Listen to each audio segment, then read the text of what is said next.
If you are growing older, there is something you need to understand before you give another year of your life to worry. Nara hakte faustamt vi sininind, nara hakte find, pornas. You have already survived days you thought would break you. You have already lost people you thought you could never live without. You have already watched plans fail, relationships change, your body change, your priorities change, and somehow life kept moving. And yet many people reach their later years still carrying the same heavy questions. What do people think of me? What if my children do not understand me? What if I become lonely? What if I lose what I have? What if I made the wrong choices? What if my best years are already behind me? Buddhist wisdom asks a different question. How much of your remaining life are you willing to sacrifice to things you cannot control? Because the older you get, the more precious your attention becomes. Time is no longer something to spend carelessly. Your energy is no longer something to waste on every argument, every opinion, every regret, and every fear about tomorrow. The Buddha taught that everything conditioned is impermanent. The body changes, relationships change, possessions change, reputation changes. Even the thoughts that disturb you today will eventually pass. So perhaps growing older is not only about losing youth, perhaps it is about finally seeing what was never worth carrying. In this video, we will explore 7 things you should worry about less as you grow older, and how Buddhist wisdom can help you release them without becoming cold, careless, or disconnected from life. Because peace does not come from controlling everything before your time runs out. It comes from understanding what was never yours to control in the first place. 1. What other people think about you. One of the greatest wastes of human energy is trying to control an opinion that exists inside somebody else's mind. Many people spend the first half of their lives building an image for others, and the second half exhausted from maintaining it. They want to appear successful, they want to appear strong, they want to appear important. They want their children to make them look good. They want relatives to approve of their choices. They want neighbors to admire their home. They want old friends to believe they have done well. They want people who barely know them to think highly of them. And so the mind becomes trapped in a strange prison.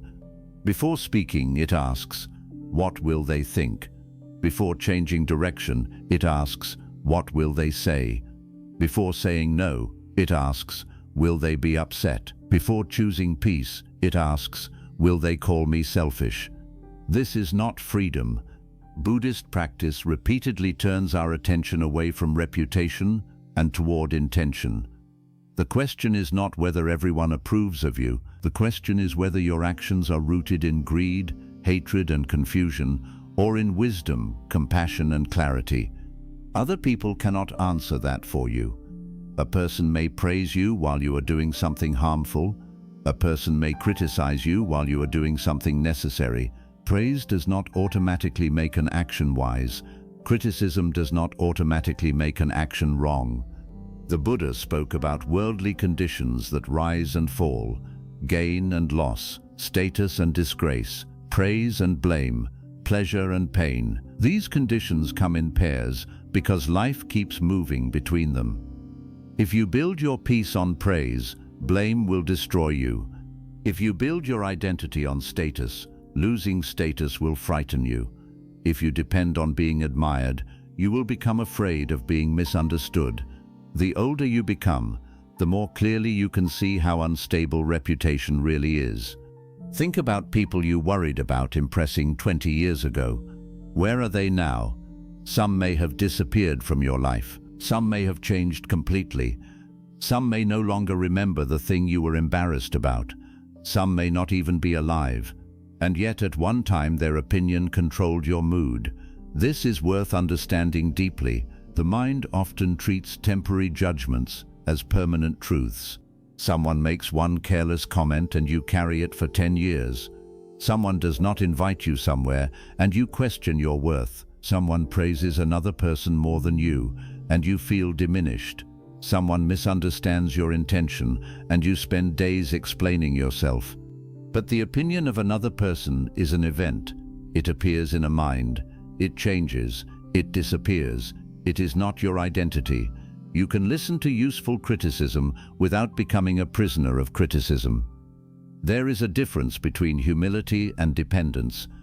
Humility says, perhaps I can learn something here.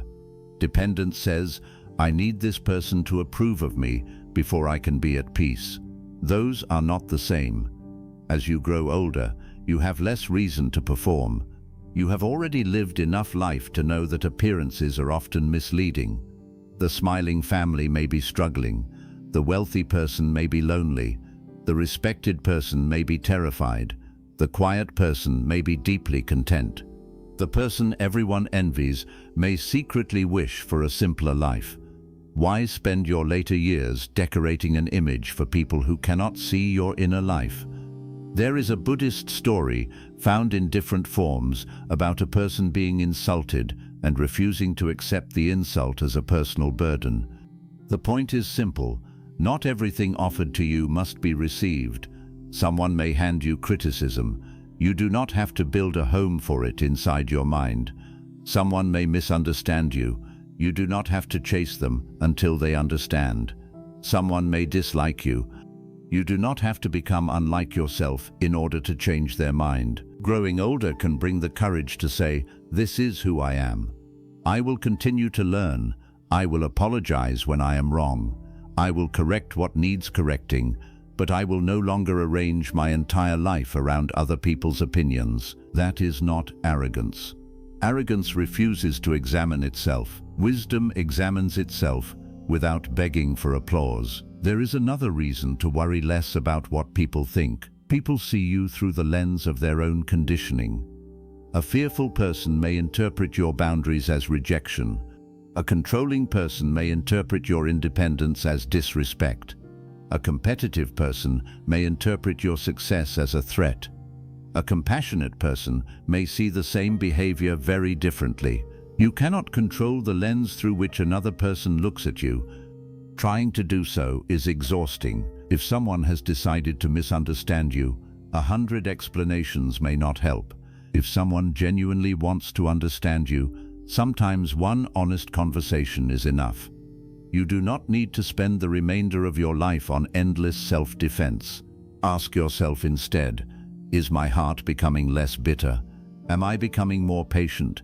Am I causing less unnecessary harm? Am I learning to speak truth without cruelty? Am I treating people with dignity? Am I becoming less attached to being right? Those questions matter more. One day, the voices around you will be silent. The compliments will end. The criticism will end. The arguments will end. The audience will disappear. What will remain important is the quality of the mind you cultivated while you were here. So if you are growing older, let this burden become lighter. You do not need everyone to understand you. You do not need everyone to like you.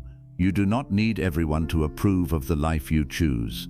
Listen carefully when wisdom speaks. Listen carefully when someone gives sincere feedback. But do not hand strangers, relatives, old friends, or difficult people the authority to decide whether you are allowed to be at peace. Their opinions belong to them. Your practice belongs to you. 2. The past you cannot change. The past has a strange power. It no longer exists, yet it can still control an entire afternoon. A memory appears, and suddenly the body tightens. A conversation from 20 years ago returns. An old mistake begins playing in the mind as if it happened yesterday. You remember what you should have said, what you should not have done, who you should have trusted, who you should have left sooner, the opportunity you missed, the money you lost, the person you hurt, the person who hurt you, and the mind begins negotiating with something that no longer exists. If only I had known. If only I had chosen differently. If only I had been stronger. If only I could go back. But you cannot go back. This truth can sound harsh, but it is also liberating. You cannot change what happened. You can only change the relationship you have with what happened. Buddhist practice encourages us to observe experience without clinging to it. A memory is not the event itself. It is a present moment experience of remembering. That distinction matters. The event may have happened 30 years ago, but the suffering you create around it can happen today. The mind recreates the event, then it reacts to its own recreation, again and again. This is how an old wound remains emotionally young. Regret has a useful purpose when it teaches you. If you harmed someone, regret can move you toward apology. If you made a foolish decision, regret can help you become more careful. If you ignored your health, regret can encourage better habits. If you wasted years, regret can remind you not to waste today. But once regret has delivered its lesson, continuing to punish yourself does not make you wiser. It only creates more suffering. Imagine touching a hot stove. Pain teaches you to move your hand. You do not need to keep your hand on the stove for another 10 years to prove that you learned. Some people believe self-forgiveness means pretending they did nothing wrong. It does not. Buddhist compassion is not denial. You can acknowledge clearly, I acted from ignorance. I caused harm. I wish I had behaved differently. Then you can ask, what is the wisest action available now? Maybe you can apologize. Maybe you can repair something. Maybe you can return something. Maybe you can change the way you treat people. Maybe the person is gone and no repair is possible. Then perhaps the only honest response is to live differently. Your future conduct becomes the apology you can no longer deliver. Growing older often brings a painful clarity. You see mistakes that your younger self could not see. That is not proof that you are worse. It may be proof that you have become more aware. Do not use present wisdom as a weapon against your past ignorance. The person you were at 20 did not know what you know at 60. The person you were at 40 may not have had the emotional understanding you have now. This does not erase responsibility. It places responsibility in the correct location. You are responsible for what you do now with what you understand now. There is another side to the past, resentment. Sometimes we do not suffer because of what we did. We suffer because of what someone else did. A betrayal, a humiliation, a neglectful parent, an unfaithful partner, a sibling who treated us unfairly, a friend who abandoned us, a business partner who cheated us. And years later, the mind still demands payment. It says they should suffer for what they did. Maybe they should face consequences, but your resentment does not guarantee justice. Often it simply keeps you emotionally tied to the person who hurt you. This is one of the great contradictions of resentment. We say, I never want to think about that person again, while thinking about them every day. We say, I am done with what happened, while replaying it constantly. We say, they took enough from me, while giving them more years of our attention. Letting go does not mean saying that what happened was acceptable. It means refusing to continue carrying the event in the same way. Imagine carrying a heavy stone because someone once threw it at you. Years pass, the person is gone, but you continue walking with the stone. At some point, you have to ask, who is carrying this now? The past cannot release itself. You release your grip. Buddhist teachings on impermanence help here. The person who hurt you has changed. You have changed. The world in which the event happened has changed. Even the memory itself changes each time it is recalled. Nothing remains fixed, yet the mind tries to preserve one frozen image. This is what happened. This is who they are. This is who I became because of it. Be careful with that last sentence. Pain can become identity. Someone who was betrayed begins to see themselves forever as the one who was betrayed. Someone who failed begins to see themselves as a failure. Someone whose family rejected them begins to live as the rejected one. But Buddhism asks us to look more deeply at the idea of a fixed self. You are not one event. You are not one mistake. You are not one relationship. You are not one chapter. You are a changing process of body, feeling, perception, mental formations, and consciousness. What you call me is not a permanent stone. It is a river. You can carry lessons without carrying chains. As you grow older, this becomes urgent. How many years do you want to give to something that is already over? If you have 10 years left, do you want 3 of them spent arguing internally with someone from 30 years ago? If you have 20 years left, how many mornings do you want to begin with resentment? You cannot know how much time remains. That is exactly why releasing the past matters. Today is not less valuable because you are older. In some ways, today may be more valuable because you understand its fragility. When a memory appears, you do not need to fight it. Notice it. This is a memory. Notice the feeling. This is sadness. This is guilt. This is anger. Notice the body. Tightness is here. Heat is here. Then breathe. Do not immediately add the story. Do not feed the memory with another hour of argument. Let the wave rise. Let it fall. This is practice, not forgetting, not pretending, not forcing forgiveness. Simply learning that you do not have to follow every memory wherever it wants to take you. The past has already happened once. Do not make yourself live through it 1,000 more times. Learn, repair what you can, forgive where possible, accept what cannot be repaired. Then return to the only place where life is actually happening. Here, now. 3. Trying to control your children, family, and other people. One of the hardest lessons of aging is realizing that loving someone does not give you control over their life. Parents feel this deeply. When children are small, you make decisions for them. You decide where they sleep, what they eat, when they go to school, what dangers they must avoid. For years, responsibility and control become closely connected. Then the child grows, and many parents struggle to make the transition. The body in front of them is an adult, but the mind still sees the child who once needed permission. So worry takes over. Why did my son choose that career? Why did my daughter marry that person? Why do they live so far away? Why do they not call enough? Why are they raising their children differently? Why do they not take my advice? Behind many of these questions is love, but love mixed with attachment becomes control. And control creates suffering for both sides. The Buddhist path makes an important distinction between compassion and attachment. Compassion says, "May you be well." Attachment says, "You must live in the way that makes me feel secure." Compassion says, "I will help when I can." Attachment says, "You must choose what I would choose."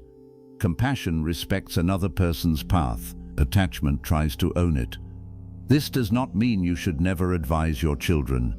If you see danger, speak. If you have wisdom, share it. If they ask for help, help. But advice is not a command simply because it comes from love. You can plant a seed. You cannot pull on the plant to make it grow faster. The older you become, the more painful it is to spend your days trying to manage lives that are not yours.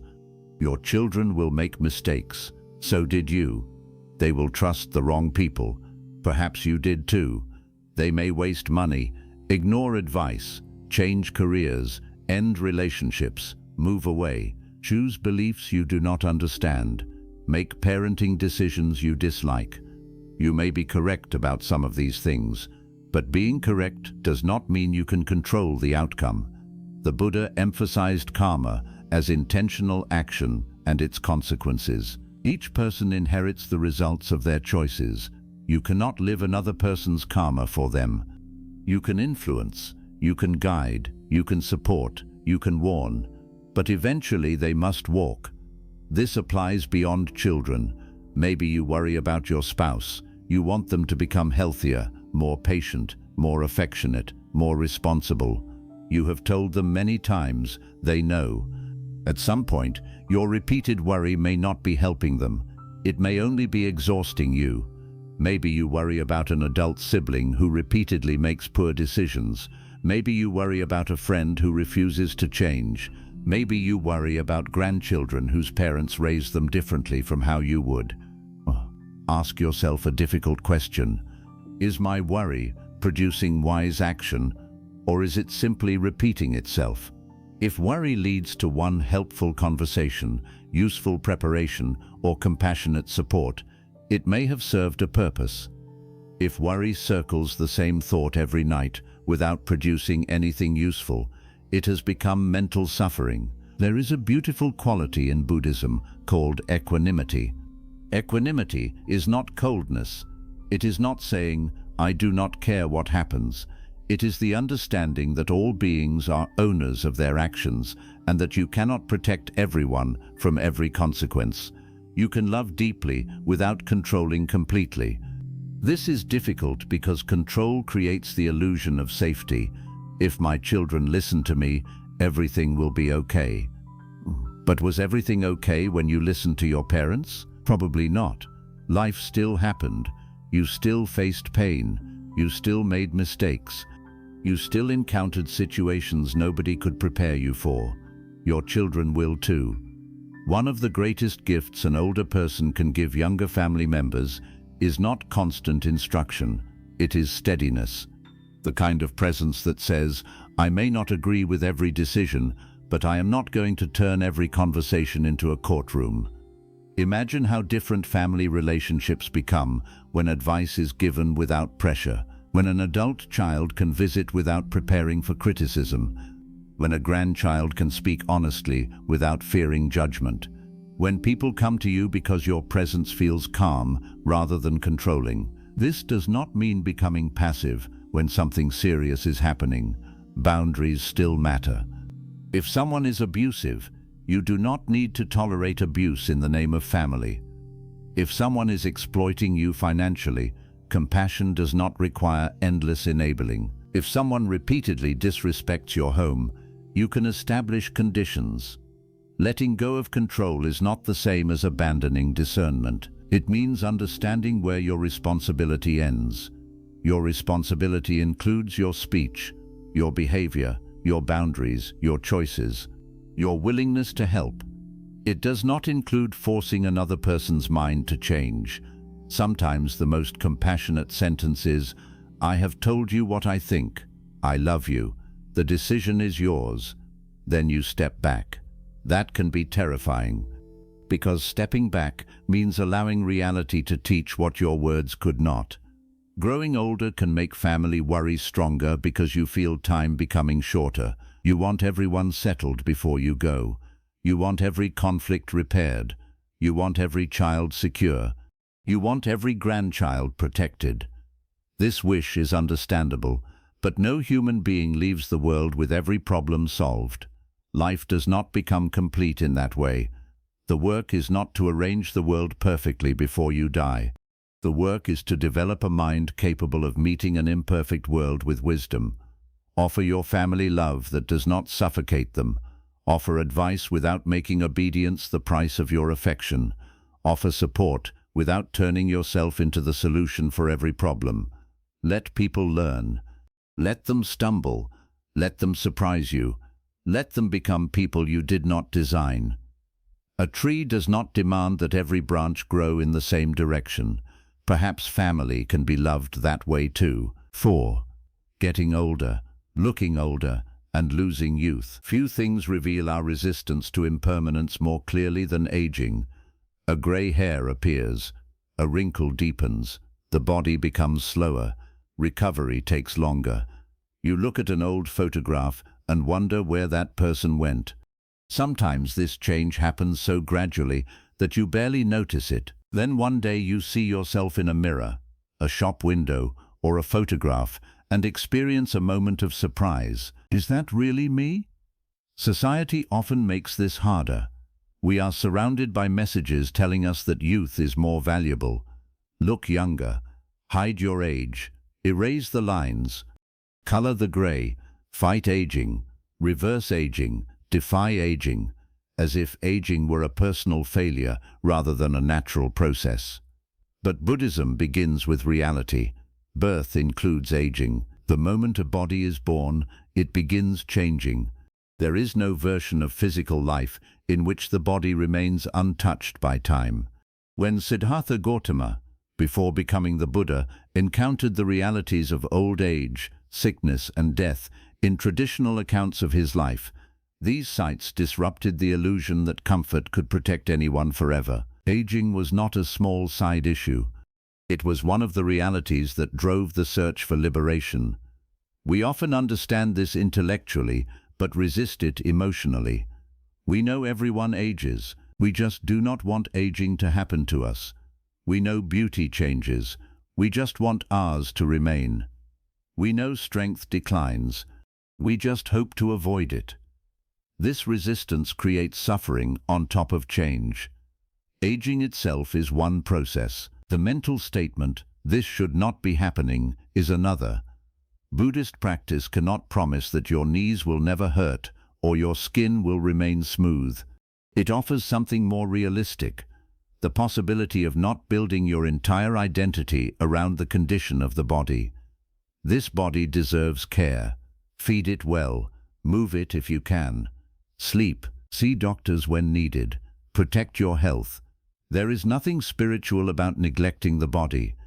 But care is different from worship. If your entire sense of worth depends on being young, aging becomes a psychological catastrophe. If your worth depends on appearance, every wrinkle feels like loss. If your identity depends on physical strength, weakness feels like humiliation. But are you only your face? Are you only your hair?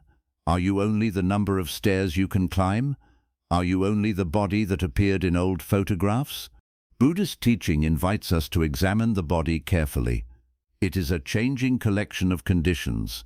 Cells arise and die, hair grows and falls, skin changes, bones change, organs change, sensations change. There is no fixed body to preserve. Even when you were young, your body was changing. You simply preferred the direction of change. This is important. We do not actually object to change. We object to changes we do not like. A child becoming stronger is change, and we celebrate it. A teenager becoming independent is change, and sometimes we celebrate it. A sick person recovering is change, and we are grateful. But when hair turns grey, we call change unfair. Reality does not make that distinction. Everything moves. The question is whether we move with wisdom or fight what cannot be stopped. There can be dignity in aging when you stop treating age as an enemy. An older face contains evidence of having lived. The lines around the eyes may have come from years of smiling, worrying, working, grieving, and watching life unfold. The hands may be less smooth because they have cooked, cleaned, built, held children, carried bags, cared for parents, earned money, planted gardens, written letters, opened doors, and wiped tears. Why look at an aging body only as a collection of defects? It is also evidence of survival. At the same time, Buddhism would caution us not to turn old age into another identity to cling to. You do not have to romanticize it. Some parts of aging are difficult. Pain is real. Loss of independence can be frightening. Memory may weaken. Energy may decline. Friends may die. You may need help with things you once did easily. Acceptance does not mean pretending these things are pleasant. It means meeting them without adding shame. Needing help is not a moral failure.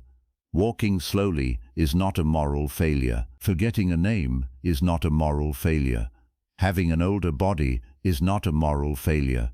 One of the most painful habits in later life is comparing the current body with the body of decades ago. I used to be able to do this. I used to look like that. I used to have more energy. Of course, and when you were 10, you had a different body too. You do not spend every day wishing to return to the body of a 10-year-old. Why demand that the body of 70 look like the body of 30? Let each season be itself.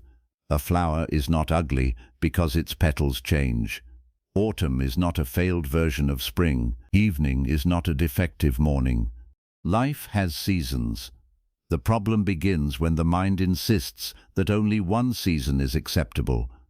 If you are growing older, you can still care for your appearance. You can dress well, exercise, Take pride in cleanliness. Enjoy feeling attractive. There is nothing wrong with that. Just do not confuse appearance with existence.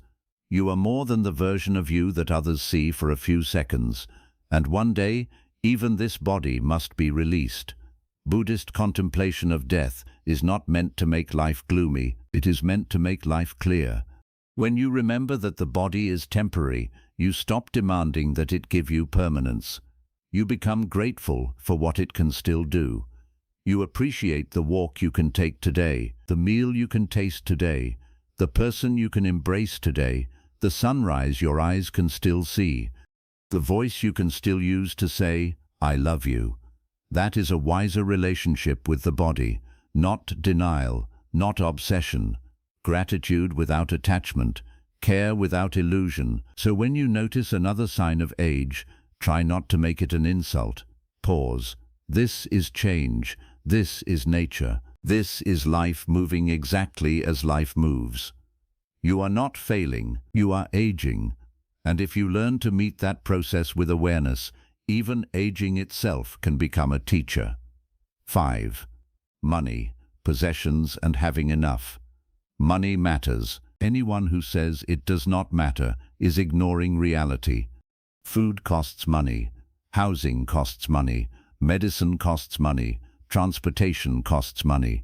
Growing older can make financial insecurity especially frightening because earning power may decrease while medical and living costs rise. So Buddhist wisdom does not tell you to stop being responsible. It tells you to understand the difference between practical concern and endless craving. Those are very different.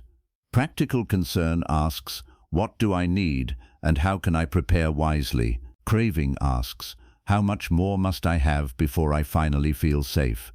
The first question can be answered. The second often cannot.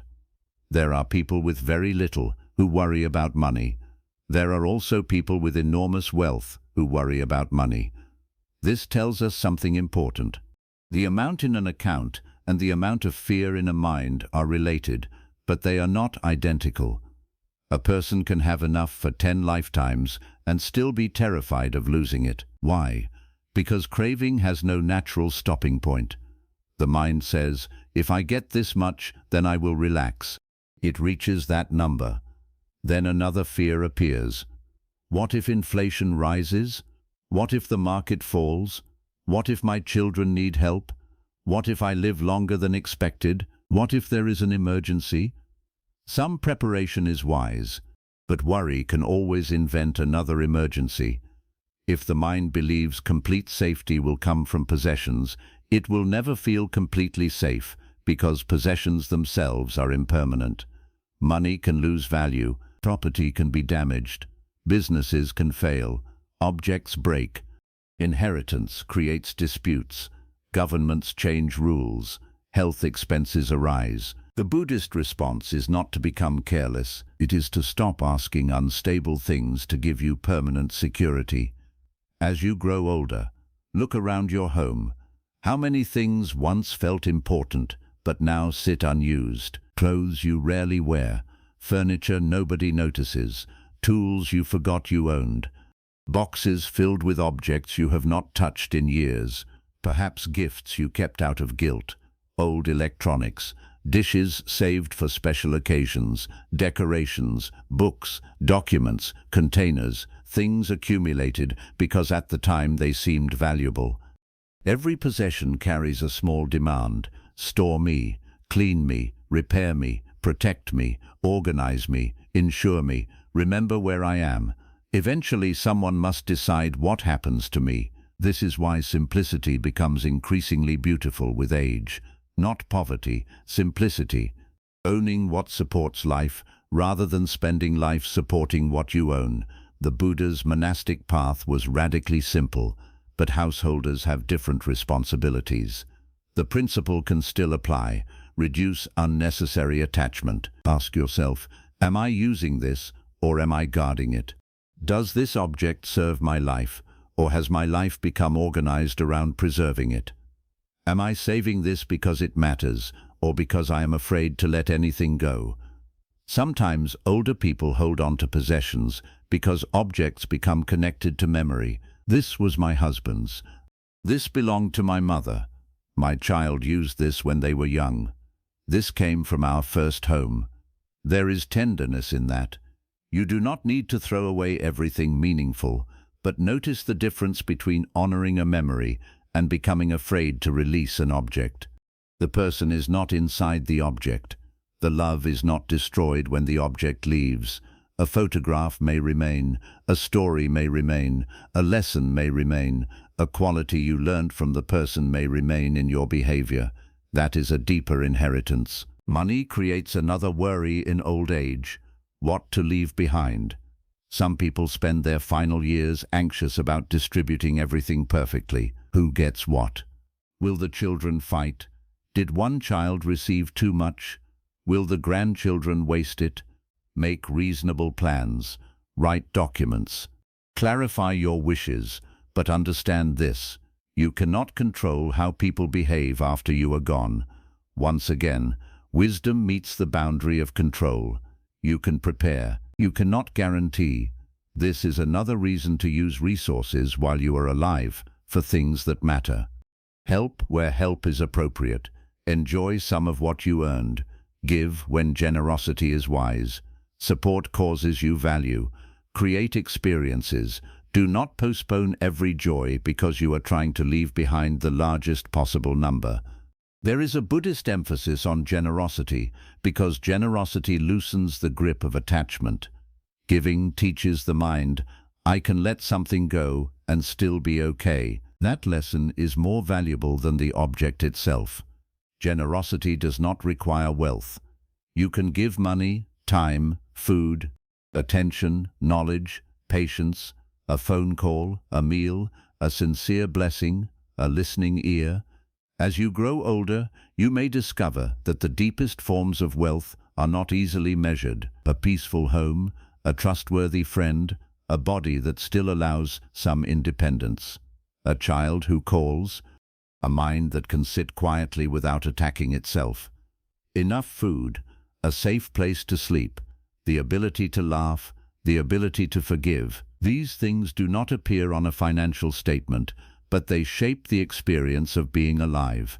There is also a danger in believing you must keep accumulating because stopping feels like becoming irrelevant.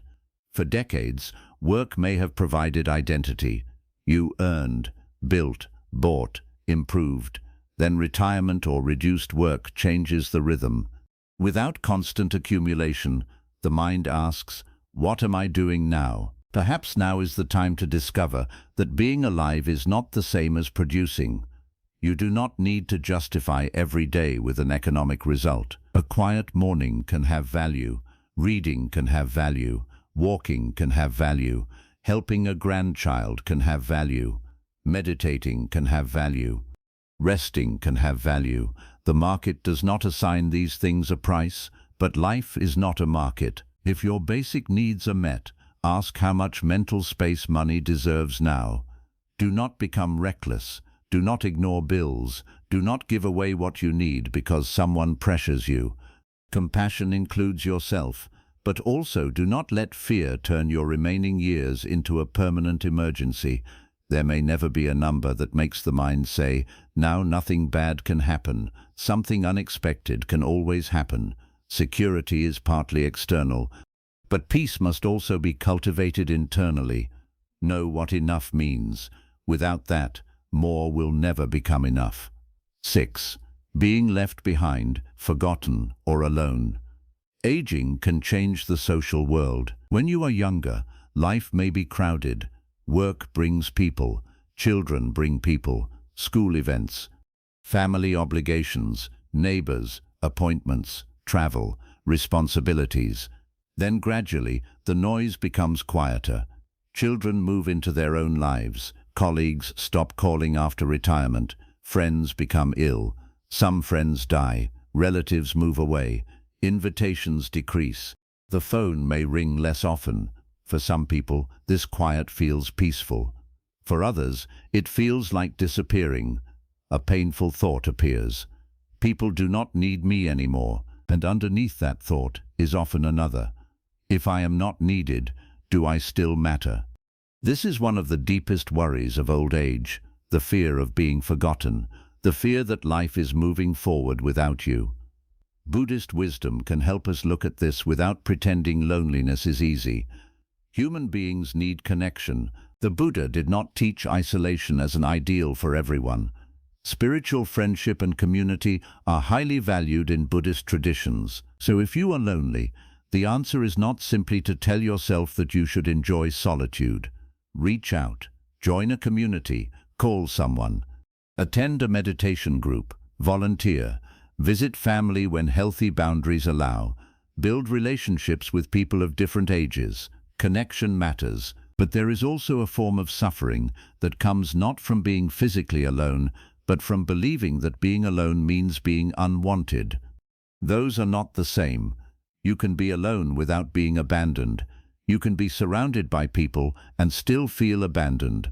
Loneliness is partly about circumstances and partly about the meaning the mind gives those circumstances. Consider what happens when an adult child does not call for several days. The fact is simple. The phone did not ring. Then the mind begins. They have forgotten me. They do not care.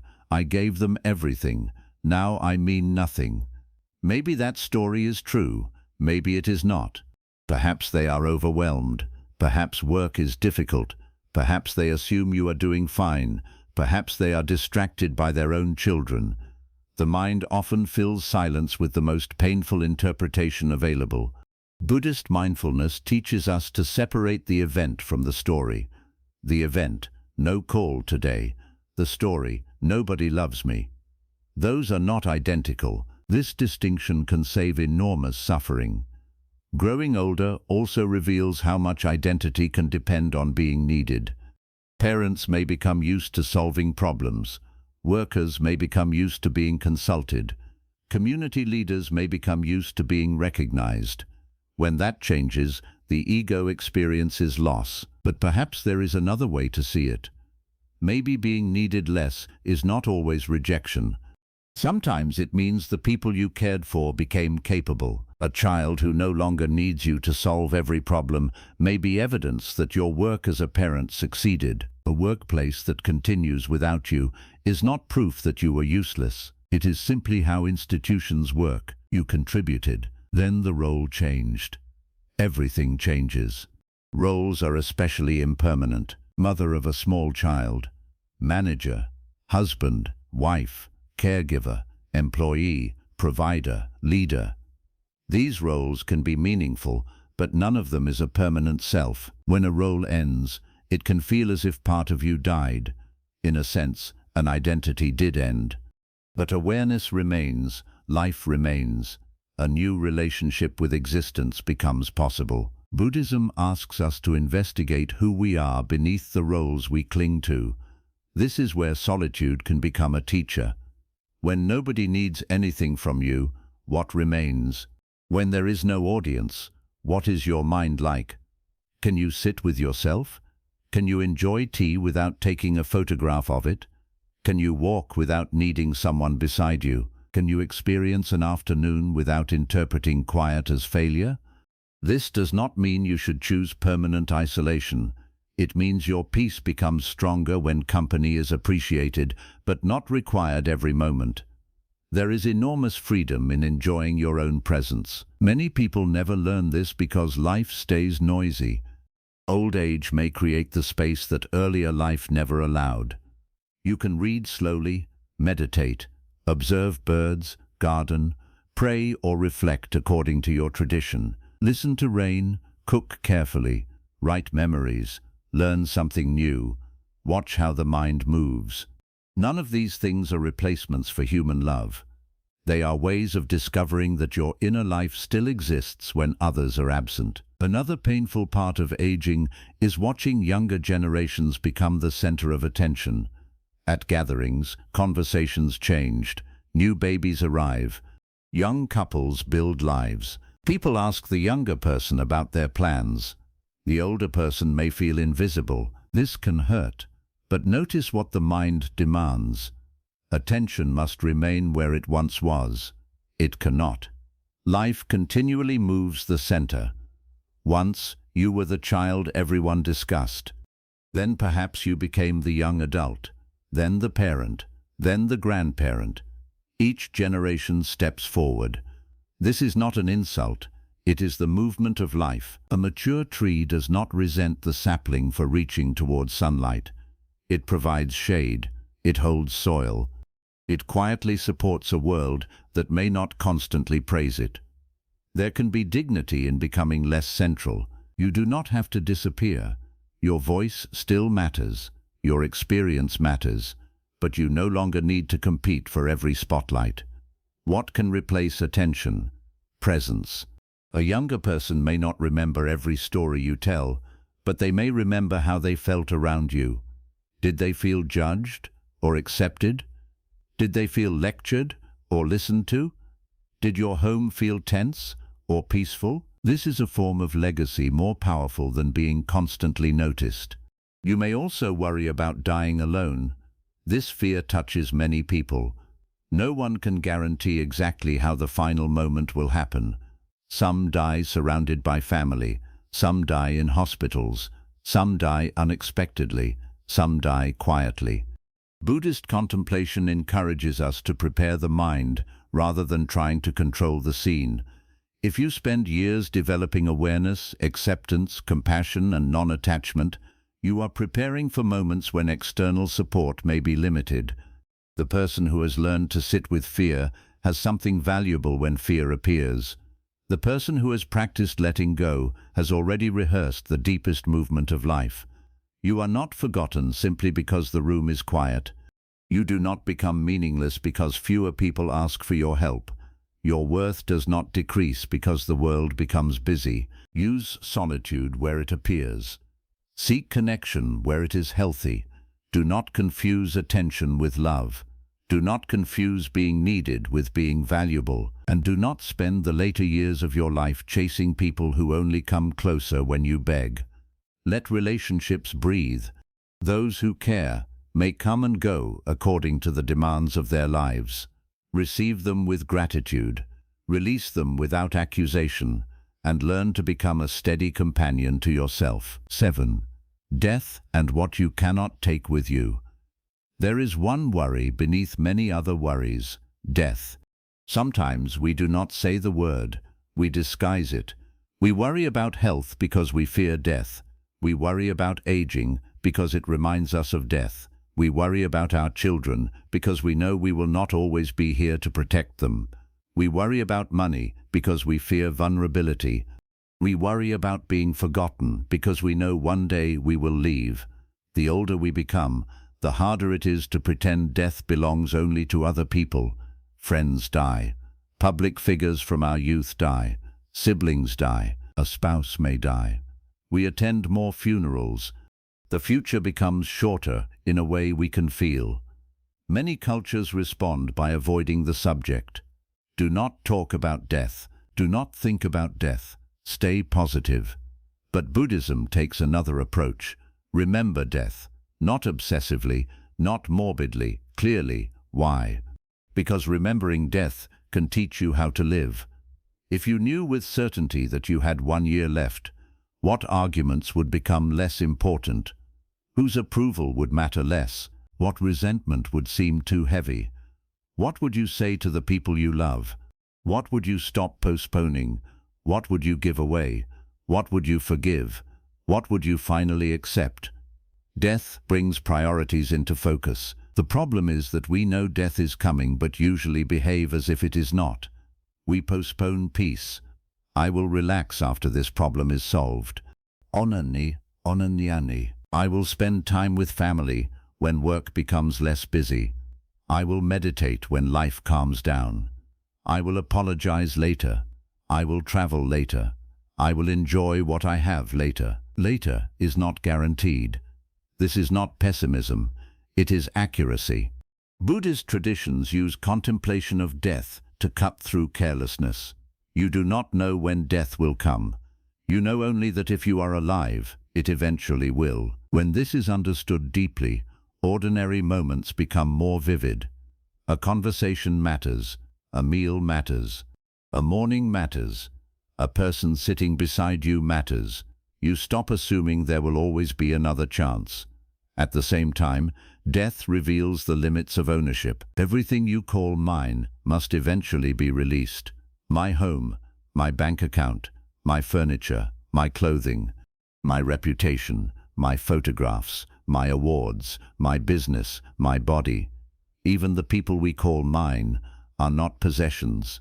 My husband, my wife, my child, my friend. These words describe relationships, not ownership. Everyone is passing through. This can sound sad until you see the freedom inside it. If you cannot keep something forever, you do not need to spend your life gripping it as if you can. You can enjoy without owning psychologically. You can love without demanding permanence. You can care for the body without pretending it will never die. You can use possessions without becoming possessed by them. There is a traditional Buddhist image comparing life to a drop of dew, a bubble, a flash of lightning, something beautiful and brief. The point is not that life has no value. The point is that its impermanence is part of its value. A sunset matters partly because it does not last. A conversation with an aging parent becomes precious because there will not be infinite conversations. A child's small hand feels precious because it will grow. A healthy day matters because health changes. Impermanence does not remove meaning. It creates urgency for wise attention. As you grow older, death may become frightening because you feel unfinished. You may think, I still have things to do. Most people will. There may never be a day when every loose end is tied, every relationship healed, every question answered, every goal completed, every drawer organized, every family member secure, every regret resolved. Waiting to feel completely finished before accepting death may be another form of resistance. Instead, practice completion in small ways. Say what needs saying. Apologize when appropriate. Make practical arrangements. Simplify possessions. Clarify important documents. Tell people where necessary information is. Repair what can be repaired. Then learn to live with the fact that some things will remain incomplete. That is human life. Another fear is uncertainty about what happens after death. Buddhist traditions contain teachings about rebirth, karma, realms of existence, and liberation, with different schools explaining these in different ways. But even before entering those questions, there is something practical we can say. You can prepare the quality of your mind now. If anger dominates your days, you are rehearsing anger. If greed dominates your days, you are rehearsing grasping. If compassion becomes familiar, you are rehearsing compassion. If awareness becomes familiar, you are rehearsing awareness. If letting go becomes familiar, you are rehearsing release. Whatever your understanding of death, cultivating a wise mind is not wasted effort. One day you may face a moment when you cannot call another person to solve what is happening. You may not be able to control the body. You may not be able to change the diagnosis. You may not be able to add another year. In such moments, the ability to meet experience without immediate panic becomes precious. That ability is not built in one afternoon. It is cultivated through years of small acts of letting go. Every time you release an argument, you do not need to win. You practice letting go. Every time you watch a feeling rise and fall without becoming it, you practice letting go. Every time you give something away, you practice letting go.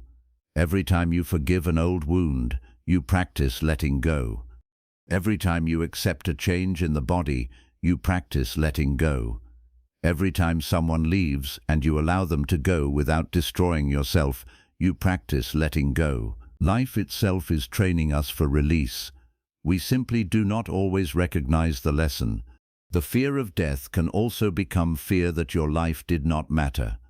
Maybe you did not become famous. Maybe you did not achieve everything you once imagined. Maybe your name will not be remembered beyond a few generations. This is probably true for almost everyone. Human history contains billions of people whose names we do not know. Did their lives therefore have no meaning? A mother cared for children whose descendants never learned her name. A farmer fed a village. A stranger helped another stranger. Someone planted a tree whose shade they never enjoyed. Someone spoke a kind sentence at exactly the right moment. Most meaningful actions never become history. Buddhism does not require fame as proof of a worthwhile life. The quality of intention matters. The reduction of suffering matters. Compassion matters. Wisdom matters. How you treated the person in front of you matters. Perhaps your legacy is not a monument. Perhaps it is a pattern of kindness that moved through people you influenced. A calmer child because you learned to listen. A grandchild who remembers your patience. A friend who felt less alone because you called. A person you forgave who then learnt forgiveness was possible. These ripples are difficult to measure. Do not worry so much about being remembered. Worry less about the size of your name and more about the quality of your heart. Eventually, even memory fades. That is not a tragedy unique to you. It is the nature of conditioned things. What matters is that while you were here, you were here. You had opportunities to awaken a little, to become less cruel, less grasping, less reactive, more aware, more compassionate, more free. If you are growing older, death does not have to stand only as a threat at the end of the road. It can become a teacher walking beside you. It says, do not waste this day. It says, you cannot keep everything. It says, say what matters. It says, release what does not. It says, the person you love is temporary. Love them carefully. It says, your body is temporary. Use it wisely. It says, your anger is temporary. Do not turn it into an identity. It says, this moment is temporary. Be present. And perhaps this is the deepest wisdom aging can give us. You do not need more time in order to begin living wisely.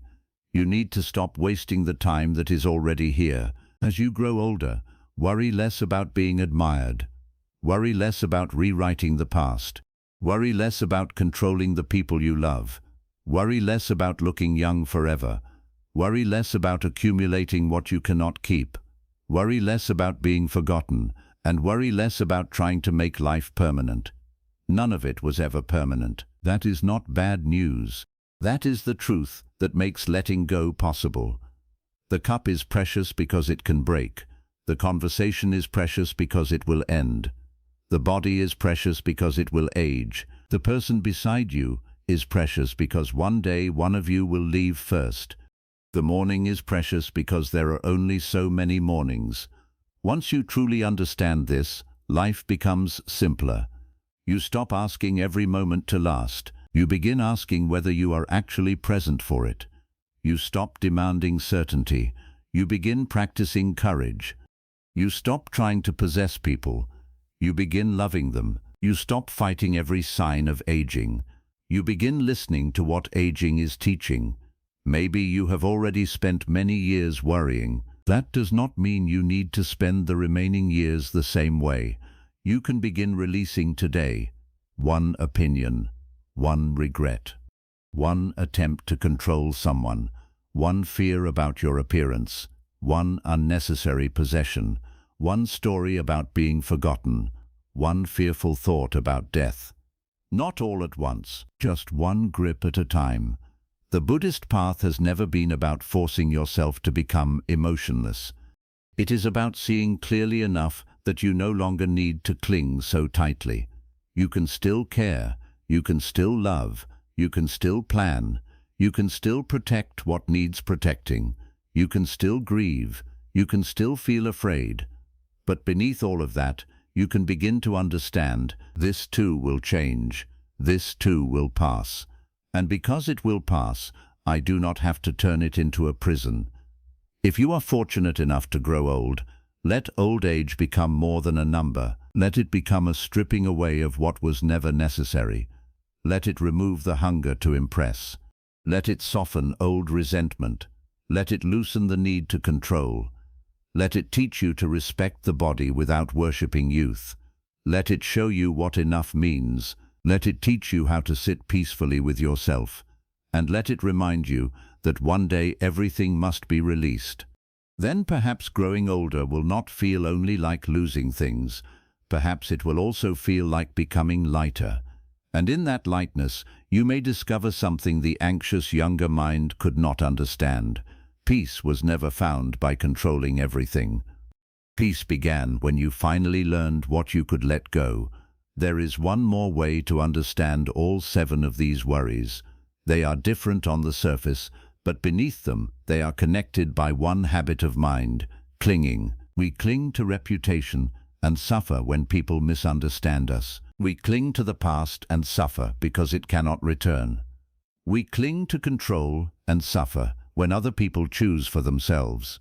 We cling to youth and suffer when the body changes. We cling to possessions and suffer because nothing can be owned forever. We cling to attention and suffer when people become busy with their own lives. We cling to life itself and suffer because life cannot promise permanence. The Buddha did not teach that the solution is to become indifferent. Indifference says, nothing matters. Non-attachment says, this matters, but I understand that it changes. That difference is enormous. You can love your family without believing they belong to you. You can enjoy your home without believing you can keep it forever. You can appreciate your body without demanding that it remain young. You can remember the past without living inside it. You can receive praise without needing it. You can plan for the future without asking the future for guarantees. This is what makes Buddhist wisdom so practical in old age. It does not require life to become perfect before the mind can become freer. It asks you to study your relationship with what is already happening. Imagine 2 older people facing similar circumstances. Both have gray hair. Both have lost friends. Both have children who are busy. Both have some physical limitations. Both know that time is moving quickly. One person spends every day arguing with reality. My children should call more. My body should be stronger. People should respect me more. My past should have been different. I should have more money. I should not be alone. I should not have to die. The second person still feels sadness, but meets each experience differently. My children have their own lives. I will love them without controlling them. My body is changing. I will care for it and appreciate what remains possible. Some people misunderstand me. I will act according to my values. My past contains mistakes. I will learn and return to today. I will manage what I have wisely and understand what enough means. Quiet is here. I can seek connection and also learn solitude. Death is part of life. Let me use this day well. The external conditions may be similar. The inner worlds are completely different. This is why Buddhism focuses so much on the mind. We cannot arrange existence so that nothing painful ever happens.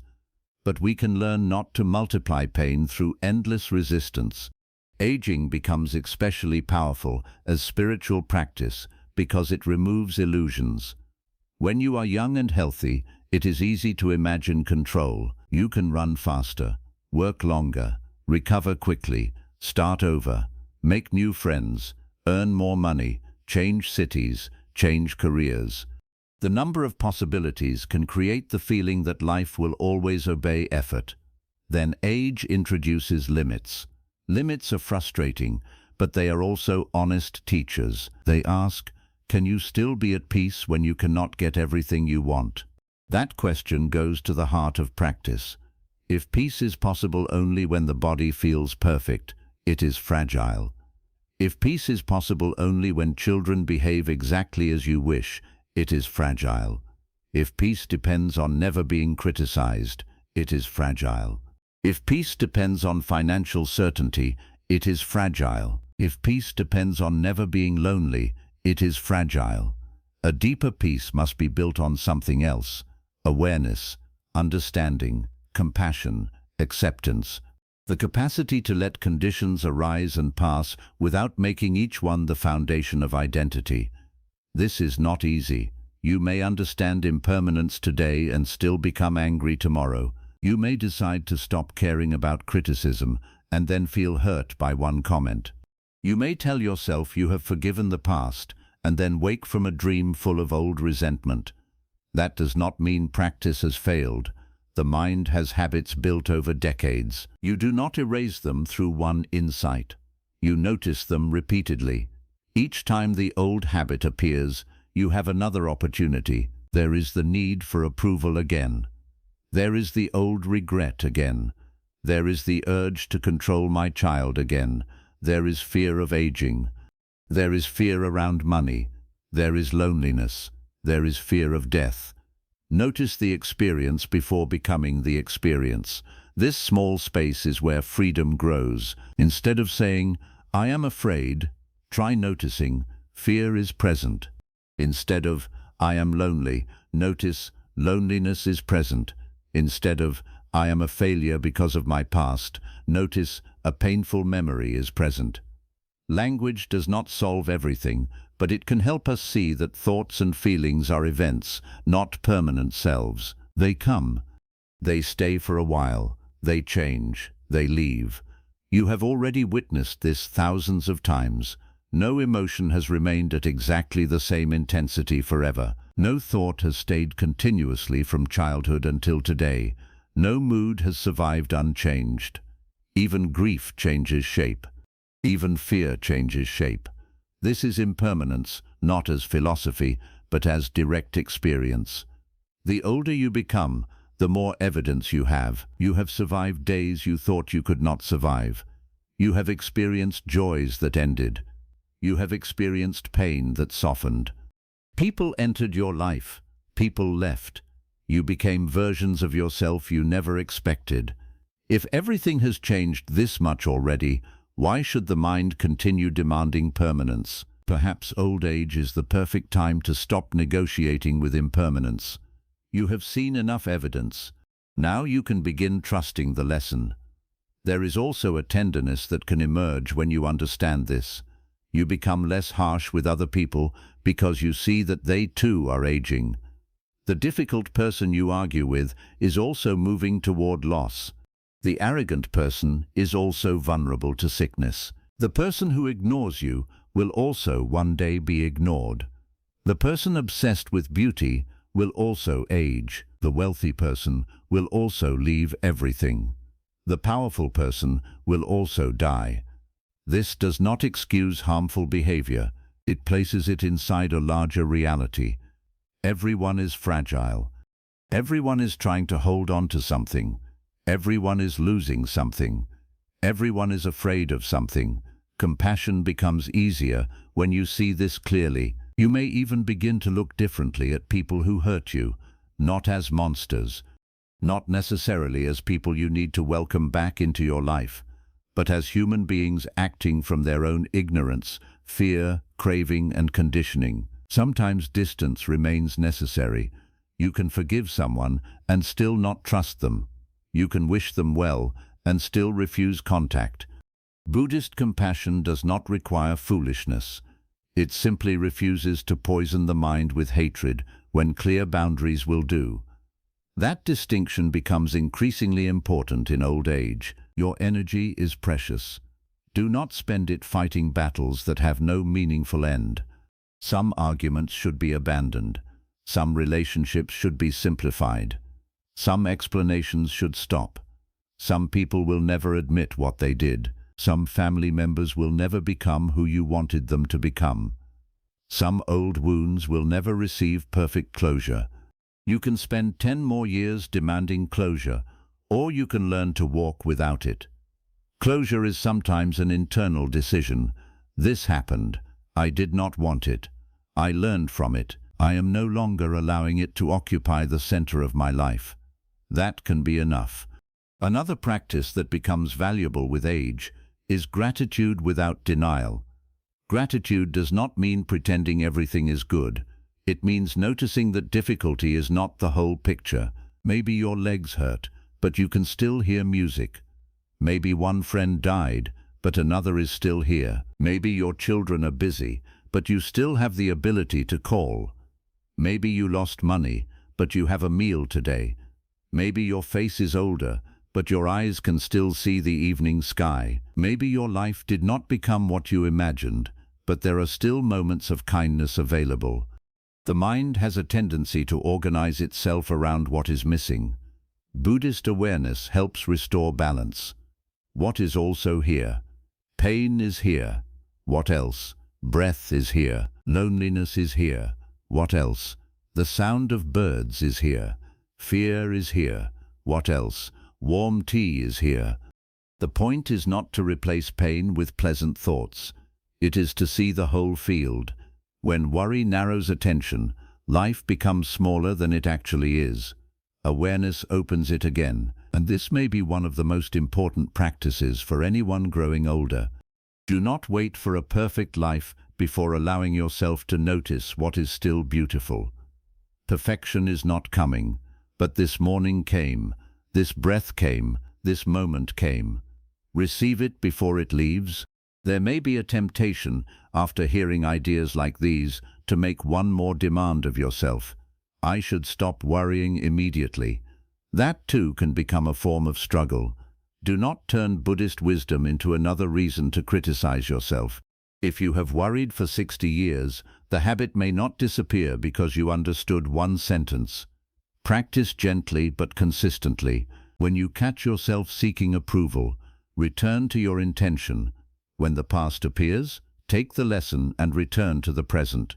When you feel the urge to control someone you love, ask whether your advice has already been given. When the mirror shows another sign of age, practice respect instead of rejection. When money fear appears, separate what requires action from what is only imagination. When loneliness appears, reach outward where you can and inward where you must. When thoughts of death arise, let them remind you to live today carefully. This is enough. The path is made from moments like these, not dramatic transformations, not perfect calm. Small acts of awareness repeated until they begin to change the way the mind meets life. You may have fewer years ahead than behind. No one can know. But fewer years do not mean less possibility for wisdom. A single year lived with greater awareness can be deeper than 10 years spent distracted. A single honest apology can release decades of tension. A single boundary can end years of resentment. A single decision to stop chasing someone can return your dignity. A single afternoon of presence can be more alive than months of worry. Do not underestimate what can change simply because you are older. The body may have limitations. The mind can still learn. The heart can still soften. Attachment can still loosen. Compassion can still deepen. You can still become freer than you were yesterday. And perhaps this is what it means to age wisely. Not to defeat age, not to hide it, not to become fearless, but to become increasingly unwilling to spend your remaining life on unnecessary suffering. You have carried enough. Set something down. You have explained enough. Be quiet when explanation is no longer useful. You have chased enough. Let people choose whether they come closer. You have regretted enough. Use the lesson. You have compared enough. Live your own life. You have worried enough about tomorrow. Meet today. Eventually, the hands must open. The Buddhist path simply asks us to begin opening them before life forces them open. So when you wake tomorrow, do not ask only, what do I need to get done? Ask, what do I no longer need to carry? Maybe that question will lead you toward a lighter day, and enough lighter days may become a lighter life.